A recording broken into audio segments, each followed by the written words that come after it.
Hello everyone, it is now turn to know about guidance in counseling.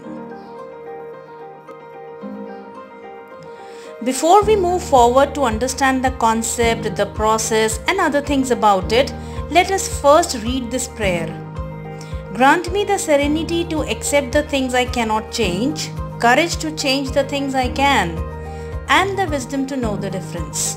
So this is important for everyone, even for you and your clients. It is so good to accept what we cannot change. So we should know what can be changed and cannot be changed. And to change things, we also need a little courage. So it's good if we develop that. So when you do counseling, it's good to make people first aware, the clients aware of the facts that there are a number of things you cannot change at all. So it's good to accept. And if there are chances that you can change, you should go ahead and gather some courage and then proceed. And the wisdom, what can be changed and what cannot be changed. So now let's know about guidance in counseling. So it goes like this. Guidance in counseling is the process of helping individuals discover and develop their educational, vocational and psychological potentialities and to achieve an optimal level of personal happiness and social usefulness. So this seems a really big definition, but I've tried to include everything here. So I've highlighted certain words with different colors. So first of all, it says about a process. So it's not an end result. It is a kind of a process. Things goes on and on in different sessions and then we reach to some optimum level. And it is about helping the other person. It is about supporting the client who is coming to you for help. And helping in what? In making him or her discover, find out and develop their potentialities.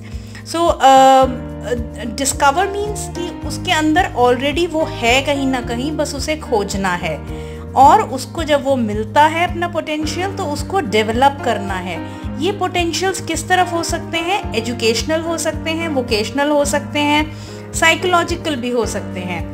और ये सब करने के बाद the professional, the counsellor helps to achieve to the optimum level. जो maximum उसका potential है वहाँ तक उसे पहुँचाना. And this brings happiness and social usefulness. Why the person is there in the society या उसको किस चीज़ से खुशी मिलती है, इस लेवल तक पहुँचाना. This is all about guidance in counseling. So let us now understand the difference between guidance and counseling. We usually use these words very casually and usually these words come together because there are a number of similarities and they are used for a number of similar reasons. But let us also understand the differences. So if we talk about guidance focus on listening to the problem on which ready-made solution is given by the expert. Whereas in counseling, it discusses and understands the problem, advising and empowering him to take a decision concerning his or her career or life goals on one-to-one session. So now there is this difference कि एक में तो readymade solution है. For example कि आप ये वाला subject choose करोगे तो आपको करियर में ये ऑप्शंस मिलेंगे.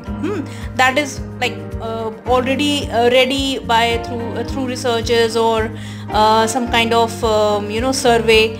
And in counseling you don't know exactly the answer or ready solutions. It is about empowering that person to take decisions, to take responsibilities. चाहे वो करियर के लिए हो, चाहे वो किसी और चीज़ के लिए हो, और 1-to-1 सेशन में ज़्यादातर ये किया जाता है. And in guidance, basically guidance deals with education and career related issues, whereas counseling deals with personal and socio-psychological issues. Guidance aims at giving solutions, whereas counseling aims at finding problems, working over it and then resolving it. So now it is also important to understand what should a good counselor have as characteristics. So here is a list of things, but this is not the complete list, the end of it, but the main things that a good counselor should have. The counselor should have good interpersonal relationship, not getting aggressive and always accepting a client as the client has come for a help and he is actually in need of help. So the interpersonal relationship should always be cordial. He should have friendly nature, not like hanging around out of the counseling session, but behaving like a friend. He should be fair, honest in what all he is doing. Sincerity is very much required. And then tactfulness. कभी भी कोई उलझन हो जा रही है या कुछ इस तरह की सिचुएशन है जहाँ पर खुद को आंसर नहीं पता है, तो टैक्टफुली उसे हैंडल कर पाना. So using your intelligence also. Patience. कभी कभी आप जो देखना चाह रहे हैं, जो सुनना चाह रहे हैं क्लाइंट में से, वो एकदम नहीं निकल के आ रहा होता. So you should wait for the right moment even to say something. आपको कुछ बताना है, कुछ एडवाइस देनी है, आपको मालूम है कि आपको अभी कहना है, लेकिन यू शुड वेट कि जब तक दूसरा आपको मौका नहीं दे रहा है. क्योंकि जब आपके पास क्लाइंट आता है, उनकी एक बहुत बड़ी ज़रूरत होती है कि हमें कोई सुन ले. सो you should be a good listener at that time. Confidentiality maintain करना ये बहुत ज़्यादा ज़रूरी है, क्योंकि आपके पास कोई अगर हेल्प के लिए आ रहा है, वो तो ये सोच के आ रहा है कि आप उसकी बात को सब जगह नहीं बोलेंगे या आप उसका नाम डिस्क्लोज नहीं करेंगे. क्योंकि इन इंडियन सोसाइटी अभी भी ये टैबूड है कि आप साइकोलॉजिस्ट के पास तब जाते हैं जब आप नॉर्मल नहीं हो. तो कॉन्फिडेंशियलिटी बहुत सारे रीज़न से ज़रूरी है. This is the basic of it. We will also talk about it later. Clients की जो एबिलिटीज़ हैं उनको भी रिस्पेक्ट करना है. It is not that the person has come to you for a help तो उसकी कोई एबिलिटीज़ नहीं होंगी. कभी कभी वो कई चीज़ों में आपसे अच्छा हो सकता है, बेहतर हो सकता है. In that case you should always accept the client as a person having more abilities, और आप उसको इन चीज़ों पे अप्रिशिएट भी कर सकते हैं. Attentive listener as we talked earlier. And जो क्लाइंट की भाषा है उसमें आप बात करें. It's not about being into regional language, it is about the ease of language. आप ऐसे टेक्निकल वर्ड्स यूज़ ना करें जो शायद उसे ना पता हो, या उसकी जो मेन भाषा है जिसमें वो बात कर रहा है, अगर वो आपको आती है तो वो और भी अच्छा एक आपके पास एडवांटेज हो जाता है कि वो आपके साथ रेपो बिल्डिंग बहुत ईजीली कर लेगा. उसे लगेगा ये कोई मेरा अपना ही है. And capacity for being trusted by others. दूसरे आप पर विश्वास क्यों करें, इस चीज़ को ध्यान में रखते हुए आप अपने सेशंस कंडक्ट करें. आप पर वो विश्वास बना सके, इस चीज़ के लिए आपको कुछ चीज़ें प्रूव करनी होंगी. आपको जिस चीज़ के लिए वो आपके पास आया है उसको लगे कि मुझे सोल्यूशन शायद यहाँ मिल जाएगा. So, after understanding the good characteristics of a counselor, it is also important to see what all should be there in a counseling environment. So, there are a number of things we can take care of. The environment should be secure. It should not sound as if people are listening or there is something not secure about this environment. The person is not comfortable और इसमें क्या होगा, rapport building भी नहीं हो पाएगी. तो insecurity feeling नहीं होना चाहिए क्लाइंट को. इस तरह का स्ट्रक्चर हो. कंफर्टेबल होना चाहिए. जैसे आप बैठे हैं, जिस पोजीशन में बैठे हैं, कि आपको बात करते हुए सारा फोकस बात पे हो, आपका भी और क्लाइंट का भी. इंस्टेड ऑफ कि चेयर हिल रही है, मैं गिर ना जाऊं, या कुछ उधर से हवा आ रही है बहुत तेज़, या कुछ भी ऐसा जो चेहरे पे धूप पड़ रही है. तो ये सब चीज़ें भी देखने वाली हैं कि एनवायरनमेंट ऐसा हो कि बात पे ही फोकस रहे, ना कि वहाँ के इंफ्रास्ट्रक्चरल चीज़ों पे. एक्सेसिबल हो. जहाँ पर काउंसलिंग होनी है वहाँ तक क्लाइंट इजीली पहुँच जाए, चाहे वो शहर का कोई हिस्सा हो या बिल्डिंग का कोई हिस्सा. It should not be at very high floor, जहाँ पर कि कोई अगर एज्ड कोई क्लाइंट आ रहा है तो उसको चढ़ना मुश्किल है, कि वो अगली बार सोचे कि नहीं उतनी सीढ़ियाँ कौन चढ़ेगा, तो मैं नहीं जाता. So it should be accessible, कि आप आराम से पहुँच सकें और एक्सेस कर पाएँ, सीढ़ियाँ चढ़ सकें, और आपके जो दरवाजे हों वो कंफर्टेबल हों अंदर जाने के लिए. ये सारी चीज़ें बहुत मैटर करेंगी. The other thing is accepting. Now this depends on the therapist or the counselor how much acceptance the client feels with him. उसको ऐसा ना लगे कि मैं ज़बरदस्ती काउंसलिंग करा रहा हूँ, I am not being accepted, कुछ ना कुछ ऐसा चल रहा है काउंसलर के दिमाग में कि वो शायद मुझ में गलतियाँ निकाले। तो इस तरह का फीलिंग नहीं आना चाहिए, एक्सेप्टेंस फीलिंग उसे फील होना चाहिए, चाहे कुछ भी कंडीशन हो क्लाइंट के साथ। Then free of unwanted elements. Unwanted elements कुछ भी हो सकते हैं, जैसे स्टाफ बार बार कमरे में आता है, या कोई दरवाज़ा है जो हवा से खुलता बंद होता है, या फ़ोन कॉल्स हैं जो बीच में डिस्टर्ब कर रहे हैं, कुछ भी ऐसी चीज़ें जो अनवांटेड हैं, जो उस वक्त नहीं होनी चाहिए। So that should be controlled and then the counselling session should proceed. So after understanding the environment of a counseling session, it is also important to understand the relationship between the client and the counselor.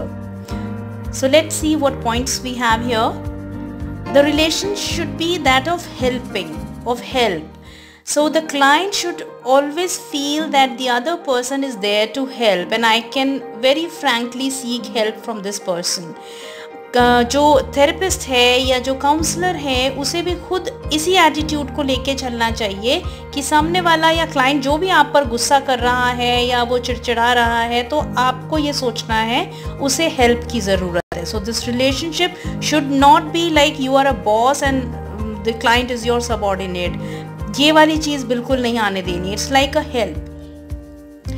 Then it should be non-judgmental, or the therapist or the counselor should hold an attitude of unconditional positive regard.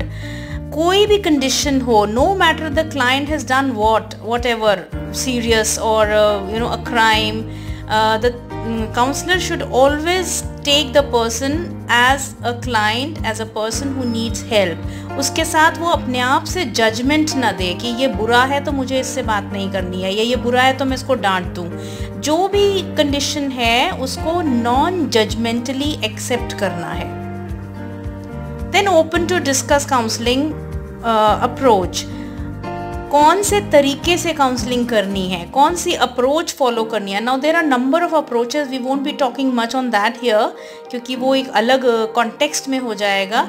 कई तरह के approaches होती हैं, किसी में problem पे काम करते हैं, किसी में सिर्फ सोल्यूशन पे काम करते हैं, किसी में सिर्फ इंटेलिजेंस का इस्तेमाल करते हुए रियलाइजेशंस करवाए जाते हैं। कुछ और सीरियस थेरेपीज़ होती हैं जो कि बहुत क्लिनिकल की तरफ जाती हैं, जैसे hypnotherapy and all, we won't talk about all that. लेकिन अप्रोच जो भी फॉलो हो रही है काउंसलिंग की, it is good if that is disclosed with the client. उसको बताना बहुत अच्छा रहेगा। Then the person will understand कि हम ये जो बात कर रहे हैं वो क्यों कर रहे हैं। It is the demand of the counselling approach. Then review progress with the client. ये ज़रूर देखना है कि समय के साथ चेंजेस क्या आ रहे हैं, और ये शेयर भी करना है। कभी कभी क्लाइंट नहीं देख पाता है कि फ़र्क क्या पड़ रहा है, तो वो माइनर चेंजेस भी आपने अवेयर कराने हैं। It should B non directive. आप उसकी हेल्पिंग रिलेशनशिप में हैं तो आप उसको डायरेक्ट नहीं करेंगे। It's not good to command और instruct or direct for something else कि you should do this or you should not do this. In any case you are not in the position of that person. आप उसकी जगह पर नहीं हैं तो आप उतने अच्छे से कभी नहीं बता पाएंगे कि उसे क्या करना चाहिए क्या नहीं। You are just there to empower that person. Then open for acceptance. कुछ भी हो, you are there for this client. Empathetic, being at the place of this person. So there is a difference between sympathy and empathy. Sympathy is to feel for and empathy is to feel with.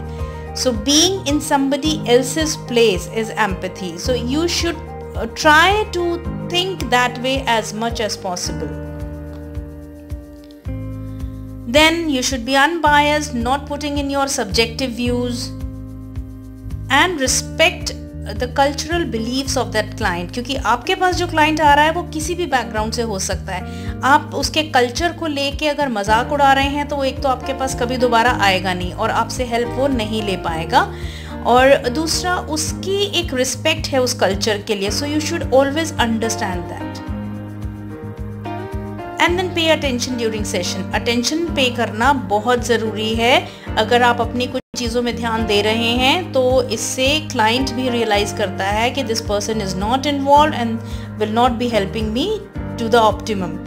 तो आपको उस वक्त अपने phones of, या कोई भी आ जा रहा है तो नहीं, बीच में कोई ऐसे नहीं कि आप चाय लेके बैठें. इफ़ द सिचुएशन डिमांड्स कि क्लाइंट को चाय चाहिए या पानी चाहिए, then it is okay, but otherwise not distracting from the thing which is happening in the counselling session. जो मेन मुद्दा है उसी पर टिक के चलना है और इधर उधर डाइवर्ट नहीं होना है. So now, after understanding the relationship between the client and the counselor, it is also important to see what can affect the counseling process because of the relationship. So there are certain feelings that develop in this relationship. Let's see what these are. First, it is transference. Transference means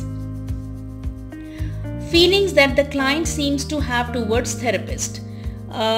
ये feelings develop होती हैं धीरे धीरे जब session शुरू होते हैं, और these are basically positive, although they are also negative, लेकिन ज़्यादा पॉजिटिव होती हैं क्योंकि एक बहुत unconditional non judgmental environment client को मिलता है, and the other person who is the counsellor is patient, is ready to listen and not blaming this person. तो ये सब चीज़ें एक अट्रैक्शन पैदा करती हैं, and this comes very naturally. ये पॉजिटिव और नेगेटिव दोनों तरह की हो जाती हैं. कभी कभी ये पुराने रिश्तों से रिलेटेड होती हैं. It connects with the clients previous और अर्लियर काइंड ऑफ रिलेशनशिप्स. इसमें पेरेंट्स के ऊपर नाराज़गी होती है, वो क्लाइंट के साथ रिफ्लेक्ट होने लग जाती है, या काउंसलर के साथ रिफ्लेक्ट होने लग जाती है. इसी तरह से कोई और रिलेशनशिप हो सकता है जिसकी फीलिंग्स इधर काउंसलर पे ट्रांसफ़र होने लग जाती हैं. It may be positive or negative. The other thing we talk about here is the counter transference. So as the name suggests, ये उल्टा होता है. The feelings are developed from a counselor towards the client. Because this counselor is also a human being, तो ये चीज़ें वहाँ पर भी डेवलप हो सकती हैं. This needs to be controlled, positive या negative, या तो बहुत ज़्यादा अट्रैक्शन होगा या अनअट्रैक्शन होगा. And this counselor becomes disturbed, surprised, कभी कभी ashamed feel करता है कि ऐसा क्यों हो रहा है मेरे साथ. So there are number of questions which the therapist or the counselor should answer. कि एक्स्ट्रा इंटरेस्ट का क्या रीज़न हो सकता है, मुझे सेशन में एक्स्ट्रा टाइम लगाने का मन क्यों करता है, why do I think about this person other than the counselling sessions. अगर इन चीज़ों का आंसर मिलता जाता है then it can be controlled, और ये बहुत अच्छा होता है कि the person should accept it. उसको नकारना नहीं है कि काउंटर ट्रांसफेरेंस क्यों हो रहा है, but it should be analysed and then controlled. Let's now understand about the process of counseling session. The process in journal. Why I have written here in journal? Because different approaches have different processes. But in journal, more or less, we follow these steps. First is rapport building. As you all know, first we need to make the client comfortable by talking and being casual. The other step is catharsis and active listening. Catharsis is when you listen to the person wholeheartedly, gives enough time, and when the person speaks a lot, half of the therapy is done. This process is known as catharsis. It is venting out the feelings and pains there with the client. और active listening आपको करना होता है. Why active listening? कि अगर आप casually करेंगे तो आपका रेपो बिल्ड तो नहीं होगा, और साथ में क्लाइंट को क्या लगेगा कि आप उसे पूरी तरह से सुन नहीं रहे हैं. Goal setting is the next step, कि आप तय करते हैं सुनने के बाद कि हमें किस चीज पे काम करना है. And recap after goal setting. Recap means talking about all those things which the person has told about in the catharsis. Then psycho education and empowerment. उसको उस चीज़ के बारे में बताना कि जो समस्या है उसका थ्योरेटिकल बेस क्या है, और साथ साथ में एम्पावरमेंट करना. टेंटेटिव ड्यूरेशन तय करना कि आगे कितना समय तक सेशंस चलेंगे. 1 महीना चलेगा, एवरी वीक आना है, 15 दिन पे आना है, या कुछ 6 महीना चलेगा, या एटलीस्ट साल भर का टाइम दो. वॉट एवर, एक टेंटेटिव प्लान और ड्यूरेशन बताना ज़रूरी है. It should not look like an unending process. फिर कुछ असाइनमेंट्स और होमवर्क देने हैं. जो आपकी पूरी बात हुई है डिपार्टमेंट सेशन हुआ है उसके हिसाब से पूरा आपने होमवर्क या कुछ टास्क देने हैं घर के लिए, so that the person is sticked with that process. Next session का प्लान करना है, date, time, frequency, everything. And then the closure एक तो सेशन का होता है, सेम डे का, एक होता है पूरी थेरेपी का. जैसे 6 महीने की थेरेपी चली है, साल भर की चली है, तो फाइनल क्लोजर होता है कि now you are okay, you can handle your problem, और ज़रूरत होगी तो दोबारा आना, we won't plan the next session. So there are 2 more things which are important to mention here. One is the goal. The goal should be smart. So I hope you are aware of what a smart goal means. Yes, it should be specific, should have the clear components in it. It should be measurable. We can see after some time that we have achieved what we decided to achieve in numbers, of course. And attainable. It should be realistic, it should be attainable, achievable. We know that the client can achieve this. Reasonable or relevant towards the direction where we want to reach. And timeline. There should be a tentative timeline for it. In a psychological counseling session, we do not take it as in 1 year you will achieve here, or in 6 months exactly you will achieve here. It is a tentative thing, but we should fix a timeline to make it more directive. The other thing is what not to do in a session. First of all, you should not try artificially to change either our own reaction or those of the others. अपना reaction और दूसरों का reactions artificially change ना करें just to make it, show it to others that the session was successful, क्योंकि वो थोड़े दिन तक लगेगा और उसके बाद वो failure हो जाएगा. Artificiality does not exist long. Then misinterpret नहीं करना है किसी भी चीज़ को. अगर क्लाइंट कुछ बता रहा है, कुछ नरेट कर रहा है, तो आप अपने एटीट्यूड को इन्वॉल्व करते हुए उसे मिसइंटरप्रेट ना करें. जो वो बोल रहा है, you should rephrase the sentences and ask if you have understood it correctly. जो वो कहना चाह रहा है वो यही बात है या कुछ और है, तो इसे इंटरप्रेट आपको उसके अकॉर्डिंग करना है, अपने अकॉर्डिंग नहीं. End of course don't panic. कितनी भी वियर्ड सिचुएशन हो, कितना भी डिसहार्टनिंग चीज़ हो, आपको पैनिक नहीं करना है, because you are there to help the other person. वो ऑलरेडी पैनिक में है, तो आपको कूल एंड क्वाइट रहना है, काम साउंड होना है. So now it is also important to understand the ethical issues involved in guidance and counseling sessions. So let's see what these are. First is confidentiality. As you are aware, the client comes to you with the trust that you will not share the personal information with anybody else. Then it is about mutual agreement on the goals and process. What goals you fix for the client and what is going to be the process. किस तरह से counseling session आगे चलेगा, हम किन targets पे काम कर रहे हैं, ये चीज़ में आपके साथ साथ client का भी agreement होना चाहिए. Then informed consent. Consent can be for many things. जैसे पिक्चर्स ले सकते हैं कि नहीं उनकी, या वीडियो बनाना चाहते हैं, या ऑडियो को रिकॉर्ड करना चाहते हैं आगे एनालिसिस के लिए, या फिर किसी ट्रेनिंग सेशन में उनके सेशन को एज एन एग्जांपल दिखा सकते हैं क्या, या फिर उनके किसी इशू को ज़रूरत पड़ी तो फैमिली के साथ शेयर करेंगे. All this should be informed.